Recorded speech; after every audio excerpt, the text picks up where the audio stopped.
And new tonight, a Triad school under fire after a case of student athletes acting inappropriately. We get more now from Devontae McKenneth. Devontae. Christine, Guilford College is facing calls for action tonight after a racial incident at a women's soccer match. Guilford College took on Virginia State University back on September 26, and according to VSU, Guilford fans yelled the N-word and made monkey noises toward their opponents. We spoke to a woman whose daughter is on the VSU team who's been playing soccer since she was age 6. Her mother didn't want to give her name in fear of retaliation, but says that she wishes more could be done.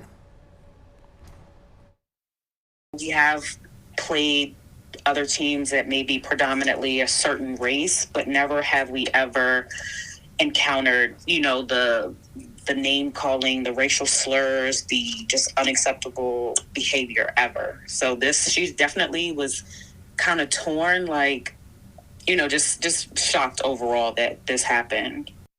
In a statement, Virginia State says Guilford College President Dr. Kyle Farmbree apologized to VSU's president, that being Dr. Makola Abdullah.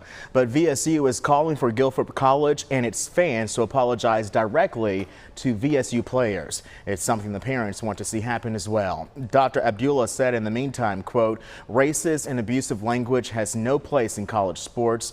Our student athletes work very hard to represent our university, and we must work together to ensure that everyone can enjoy a safe and inclusive environment."